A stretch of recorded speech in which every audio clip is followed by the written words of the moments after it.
Capítulo 3, introducción a la gestión de datos. La idea va a ser que hablemos de todo lo que tiene que ver con el procesamiento de información, el procesamiento de datos para obtener información de las organizaciones, y a ver con qué nos podemos llegar a encontrar cuando hoy vayamos a una organización a querer trabajar con la infraestructura que tiene la organización. Entonces vamos a tratar de redondear qué significa gestionar datos, cuál es la importancia de los sistemas de información, y dos tipos de diseño. No necesariamente esto completa todos los diseños que hay orientados, de datos orientados a gestionar esos datos, pero son los más importantes que hay hoy en día, que serían diseñar los datos orientados a los procesos de las organizaciones y diseñar los datos orientados a la inteligencia de negocios.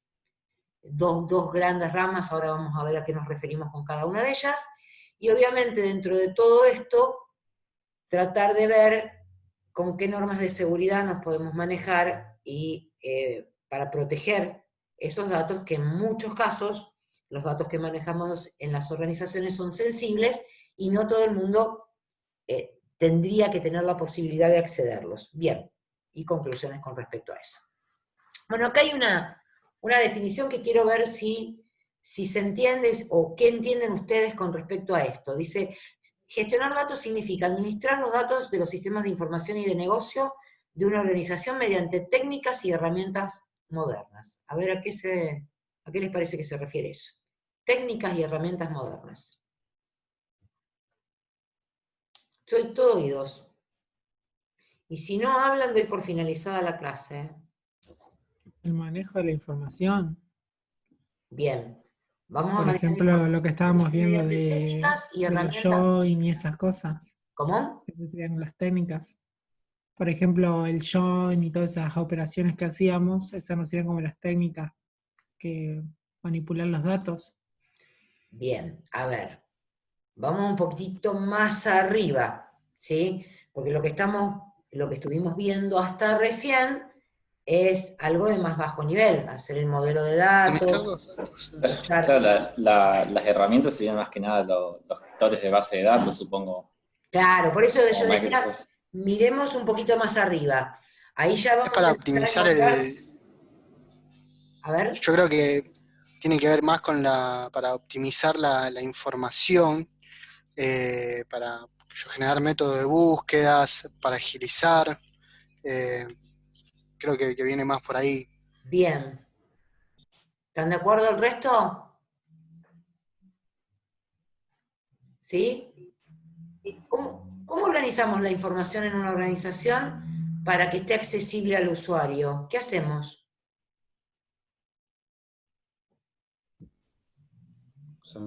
Base de datos. Una base de datos. ¿Y el Lo usuario mostramos en formularios. directamente a y través cosas de la así. base de datos? Sí, le ofrecemos un sistema que esté vinculado a la base de datos. Ahí está. Desarrollamos sistemas que están vinculados a repositorios de datos. Después vamos a ver qué son, ¿sí? Pero hay un repositorio de datos, que generalmente es una base de datos, ¿bien? Pero lo que nosotros hacemos son sistemas que se conectan a esos repositorios de datos para obtener información. Y lo que queremos hacer que esos métodos de búsqueda, como decían recién, sean los más ágiles posibles para poder devolverle al usuario la información en forma precisa y oportuna. ¿Está? Porque si tiene que esperar un montón de tiempo para que esa información esté, digamos, accesible, es complicado. ¿Sí? ¿Estamos de acuerdo? En esos métodos de búsqueda o cosas así, además de los datos que procesan las organizaciones, ¿tenemos algún otro lugar donde nosotros busquemos información y esté accesible y cada vez haya más? Internet. Bien, y entonces, ¿eso dónde está residiendo? Y eso está generalmente en servidores. Eso generalmente está en servidores. ¿Y dónde están esos servidores? Y En la nube. depende O localmente. En el Depende de la proveedor. infraestructura. en un hosting. Puede estar en un hosting, ¿sí? A esto que En el llamamos... medio del mar. ¿Cómo? En el medio del mar. En el medio del mar, puede estar, sí. A ver, Abajo de la tierra. ¿cómo? No, que abajo de la tierra Ay, no te escuché. hay algunos que están enterrados. Hay algunos que están enterrados, bien, sí. Digamos que hay infraestructuras diferentes que nos van a permitir acceder a información, que en este caso puede ser la que maneja Google, ¿sí? Que está disponible a través de una red como Internet, ¿sí? Que residen en estos repositorios que denominamos la nube, ¿está? Bien, y hay otra información que reside en servidores que son propios de las mismas organizaciones, ¿sí? Bien, a ver, con lo cual, cuando nosotros vayamos a una organización, vamos a achicar esto, es muy probable que nos encontremos con algunas cuestiones a las que nosotros vamos a tener que dar respuestas.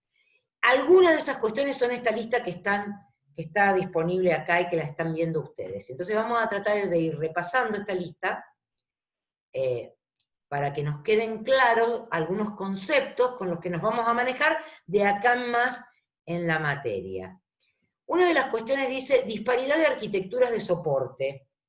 Y recién mencionamos arquitecturas de soporte. Dijimos esto de, hay servidores de un tipo que manejan estos grandes volúmenes de información que están en Internet, que mencionaron servidores y en realidad Google File System no trabaja con servidores de mucha potencia, o sea, sí para la indexación, pero no para donde reside la información, que en realidad son máquinas de bajo costo, y por eso muchas veces los links no están accesibles. ¿Mm? ¿Y qué otras arquitecturas podemos encontrar en una organización cuando vayamos ahora?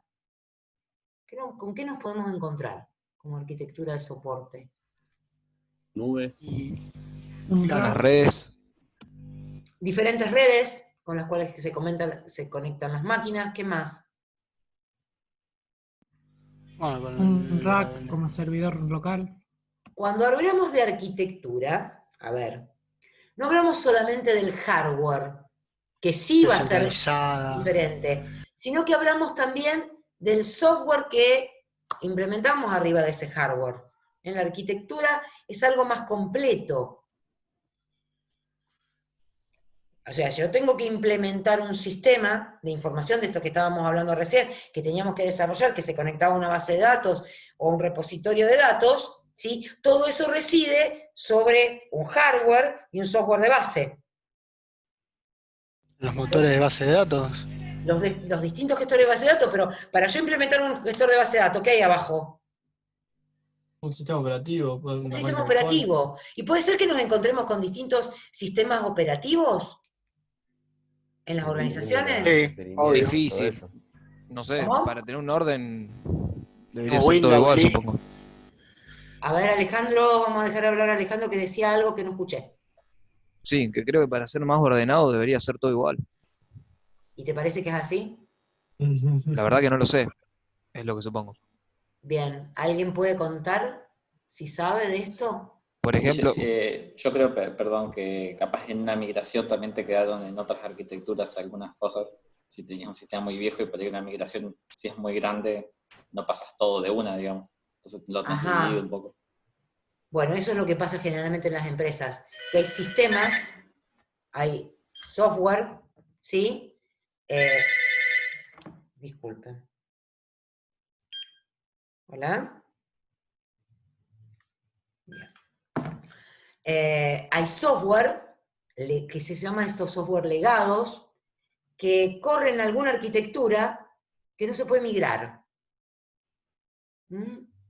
Que está desarrollado en cierto lenguaje o con cierto tipo de repositorio de datos. Voy a hablar de repositorio para no mencionar siempre base de datos, porque no necesariamente todos los sistemas corren directamente con bases de datos. Hay algunos que corren con, o sea, sistemas legados que todavía están corriendo sobre sistemas de archivos.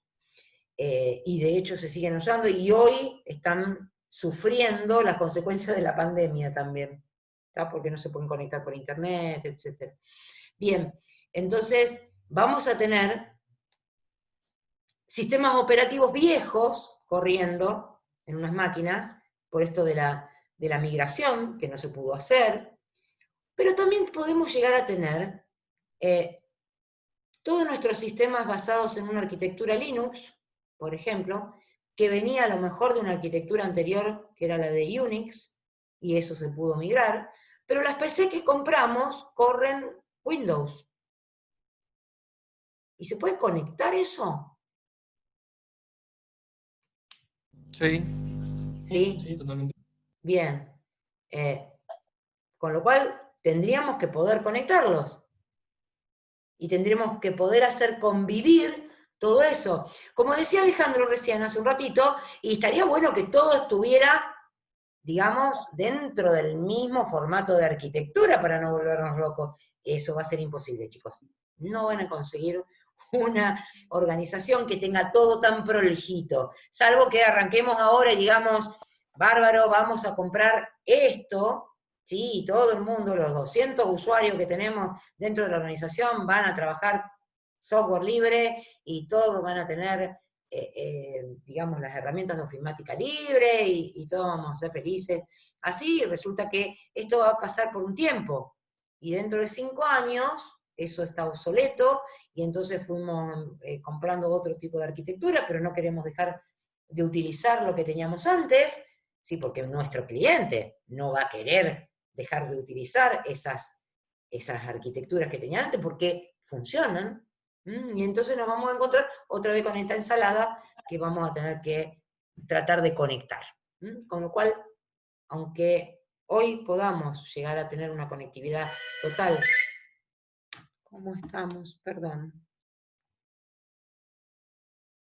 No sé qué pasa. Nunca me suena el fijo, jamás. Hoy sí. Bien. Entonces, conectividad sería esto que decíamos. Poder combinar información que estamos trabajando en una arquitectura y combinarla con otra. ¿Algún ejemplo que se les ocurra que hoy existe en las organizaciones y donde información que procesamos de alguna manera en una arquitectura tiene que convivir con información que procesamos en otra arquitectura?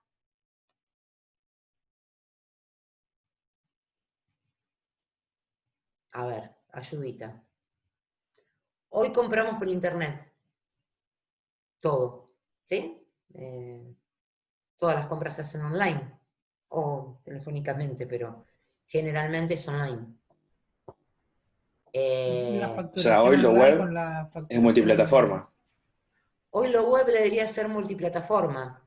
¿Y a ustedes les parece que todas las organizaciones cuentan con la posibilidad de tener su página web conectada a los sistemas de la organización para que automáticamente cuando ustedes hacen un pedido, de ahí pasa la facturación, pasa a la logística de distribución, bla, bla, bla, bla, todo lo que se necesita para que me llegue a mí lo que pedí? Como poder se puede, que lo tengan implementado, ¿no? No, como poder se puede. ¿Están todas las organizaciones preparadas ¿Montada para eso? eso? ¿O tuvieron que salir a No, tuvieron que intentar No, alguna solución para paliar este tipo de inconvenientes? O esta nueva No, muchas- modalidad de trabajo. Muchas tuvieron que adaptarse en estos momentos. de urgencia. ¿Muchas tuvieron que? Muchas tuvieron que adaptarse a esta situación y poder hacer eso que se acabo de decir. Bien, entonces han tenido que empezar a conectar, a veces manualmente, porque no se ha podido hacer en forma, digamos, dentro del sistema, ¿sí? Y tratar de conectar estas infraestructuras. De hecho, muchas veces se hace eso. O sea, uno no expone todos sus sistemas a Internet, por una cuestión de resguardo de la información, y expone nada más que lo que necesita tener interactuar, digamos, con el exterior. Y hacia adentro de la organización hace todo lo demás. ¿Tá? Por una cuestión de privacidad, de seguridad de la información, etcétera, etcétera. ¿Está? Bien. Entonces, uno de los primeros problemas es la conectividad. Disparidad de arquitectura de soporte que nos trae como problemática tener que conectar esos sistemas de alguna manera. La palabrita disponibilidad, ¿qué le sugiere? Que se pueda acceder a todos los sistemas y servicios. ¿Y qué más? Que sea accesible cuando se Que esté necesite. accesible, que esté a mano. Que esté accesible, me parece que Enzo lo estaba diciendo, a ver. Ah, bueno. Sí, sí, que esté accesible cuando se requiera. Cuando se requiera, esa es la parte más importante. Yo ahora quiero comprarme algo y yo tengo que poder entrar a la página de ese algo que quiero comprar y poder hacer el pedido. O quiero pagar los impuestos, ¿sí? Entonces entrar al home banking y hacer el pago de esos impuestos. O hacer una transferencia bancaria, lo mismo dentro del home banking. O inscribirme a una materia en la facultad, entrar y que esté disponible. ¿Eso es factible? ¿Eh? Difícil. Ese se torna más difícil, ¿no? Porque hay un problemita que está abajo escrito, que es la concurrencia. A ver si entienden lo que es la concurrencia en función de la disponibilidad. La cantidad de personas que quieren acceder a la información al mismo tiempo, ¿no sería? Eso es concurrencia. No necesariamente la información, es el O intentar algo. el uso de un recurso, información o un sistema o lo que fuere, una conectividad, digamos, y tratar de utilizar ese recurso muchos a la vez. ¿Cuál sería el recurso en el caso de la inscripción a las asignaturas? ¿No es un tema de procesamiento en sí? ¿Cómo? De ¿no es un tema de procesamiento de los servidores en sí? En este caso no. En este caso es un problema de concurrencia. Cuando vos te vas a inscribir a una materia, ¿por qué estás compitiendo? Por el lugar, digamos, ¿Y qué es lo que estás tratando de acceder? A los recursos. Ahí estás compitiendo por un cupo, lo dijo Patricio en el chat. Estás compitiendo por el cupo de una comisión, ¿sí? Y si lo pensamos a nivel de tablas, ¿sí? Eso estaría en un registro de una tabla que se llame comisiones, por ejemplo, ¿sí? Que dice la materia, el año, digamos, la asignatura, la comisión, y yo voy a competir por ese cupo. Entonces, si todos accediéramos en forma simultánea a inscribirnos y no se controlara ese cupo, ¿cómo? Se satura. El sistema se satura, pero por además de una cuestión de no tener mucha capacidad de ancho de banda para acceder, ¿sí? También tenés que pensar que hay mucha gente compitiendo por el mismo registro. Entonces se arma una cola. Cuando sale uno... Claro. No puede manipular varios. No debería poder, porque si no, si todo el mundo toma ese registro, graba la inscripción, se te solapan y no sabes cuánto se te inscribieron. Y a lo mejor excedes el cupo. ¿Está? ¿Se entiende? Claro. Entonces hay cosas que vamos a tener que restringir para que no se puedan utilizar. A ver. Sí, pero hay veces que ni siquiera llegás al menú de inscribirte a tal materia. A veces, por ejemplo, pones inscribirse y ya se cuelga o se cae. O sea, bueno, no ahí hay una cuestión de ancho de banda. Ahí hay una cuestión de la posibilidad de que te da el acceso. ¿sí? Al sistema. Ahí es otra cosa. ¿Está bien? Pero en el momento que yo ya tengo el registro, ¿sí? Puede ser que demore, porque me tiene que mantener la integridad de ese dato, que es uno de los temas que están más abajo dentro de esta lista, ¿eh? Integridad. ¿Sí? Información que no puede ser adulterada y que tiene que resguardar la seguridad que yo le doy, ¿sí? Que sea confiable esa información. A ver, otro ejemplo que se les ocurra de esto, sacémonos de la facultad. ¿Dónde yo podría ver o no debería haber una falla de integridad? Expedientes médicos. Un banco. En productos de un carrito de compras. Ahora vamos a los expedientes médicos, pero... En todo lo que sea seguridad. ¿Cómo?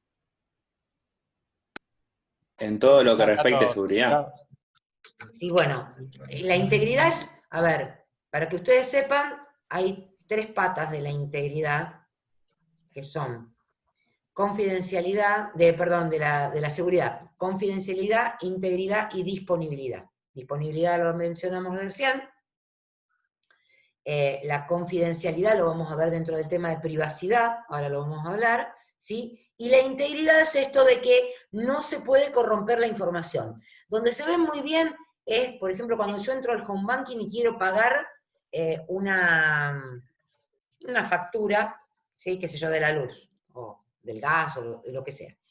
Entonces yo tomo ese comprobante que quiero pagar y lo pago. ¿Qué tiene que suceder? Que tiene que dar un comprobante de que realicé la transacción. Bien, ese comprobante de la transacción me asegura a mí que sacó plata de mi cuenta y que ese dinero entró a la cuenta de la EPE o de Litoral Gas, ¿sí? En función de ese comprobante. O sea, ese comprobante lo que me está diciendo a mí es que pasaron las dos cosas. Con lo cual, no me puede haber sacado la plata a mí y pagado a Litoral Gas, ni tampoco puede haber, ¿sí? Pagado a Litoral Gas y no haberme sacado la plata a mí. O sea, Hace las validaciones. La transacción tiene que haber sido completa. Eso es integridad. ¿Tá? La transacción tiene que haber sido completa. Y como eso, podemos mencionar cualquier tipo de venta, que me tenga que actualizar la factura y también me tenga que descontar del stock. ¿Tá? Cada uno de esos pasos tienen que estar actualizados. Yo no puedo pensar una transacción que no sea íntegra. ¿Está bien? Eso por un lado. Y la privacidad o confidencialidad de los datos, ¿dónde se ve? En un ejemplo, a ver. En el acceso a esos datos. ¿Quién tiene acceso? Bien, a ver, en el caso del banco. ¿Y tu usuario y contraseña de home banking? No escuché bien. El usuario y contraseña de home banking. Bien. O sea, no todo el mundo puede ver, por contraseña ejemplo, de home tu banking. cuenta. ¿Quién asegura que soy yo el que se está conectando? Muchas veces nos piden el número de documento para ingresar también, depende del banco. ¿Cómo? Que muchas veces, depende del home banking, piden un número de documento para ingresar. También, sí, una doble autenticación, pero alguien dijo algo de un certificado. Primero no tenés que registrarte en el cajero, profe. Bueno, habiendo pasado todo eso, ¿sí? Y yo teniendo mi credencial, yo me conecto, pero hay una tercer pata, ¿sí? Que son oficinas certificadoras de identidad, que le dicen al banco que yo soy quien soy, digamos, quien debo una ser. Validación. Una validación. Claro, los home banking, algunos home banking te hacen hasta validar, con el Banco Nacional provincia te hace validar la computadora, al menos a mi viejo, porque era como, no sé si antiguo, que ahora se hace solo, pero antes, no sé si tenía que venir gente, le mandaban un mail y le bajaban un certificado, lo instalaba y recién ahí se daba cuenta que bueno, ahora ese certificado te lo da una oficina, digamos, una empresa certificadora. Y si se fijan, tiene un loguito el home banking. Después fíjense, tiene un loguito de quién es el que certifica la operación que ustedes están haciendo.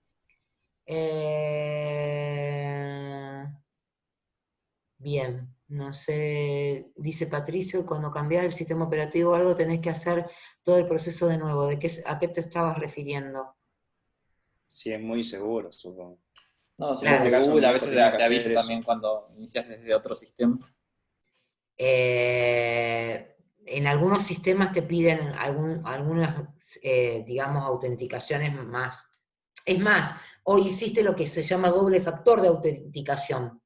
¿Sí? Entonces tenemos un token o tenemos la tarjeta de coordenadas.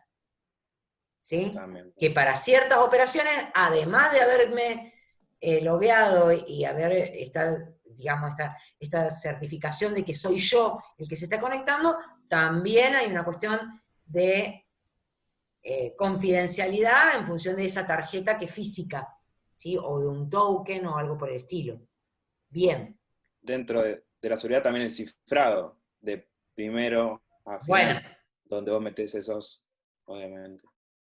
Sí. Y por eso muchas empresas que, que antes no tenían esta necesidad de conectarse, etcétera, que hoy sí es obligatoria, digamos, porque mucha gente está haciendo teletrabajo, recién ahora han implementado túneles de VPN,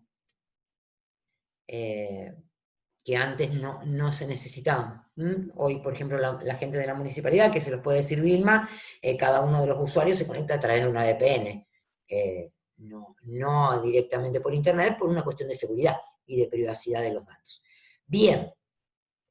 Antes me comentaron algo con respecto a cuestiones médicas, cuando estábamos por dar un ejemplo de integridad. Y yo a mí me gusta mirar todas estas cuestiones médicas por el lado de la privacidad, sobre todo, no solamente la integridad, porque obviamente tiene que ser íntegra la información que se maneja, pero hay muchas cuestiones al respecto de la privacidad y a ver si entienden por qué.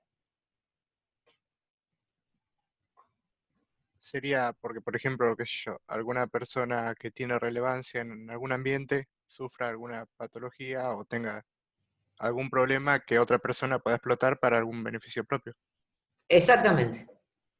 Y generalmente en los registros médicos se manejan datos sensibles, todo lo que está considerado como dato sensible. Bien, y ahí el acceso a la información, si yo estoy, que hoy daba ese ejemplo en la otra comisión también, ¿por qué? Porque pasa que si yo voy a un médico, ese médico va a tener cierta información sobre mi salud. Voy a otro y tendrá otra información y me pedirá a lo mejor algunos estudios, pero si yo quiero buscar un lugar donde toda esa información se concentra, ¿dónde tendría que ir a buscarla?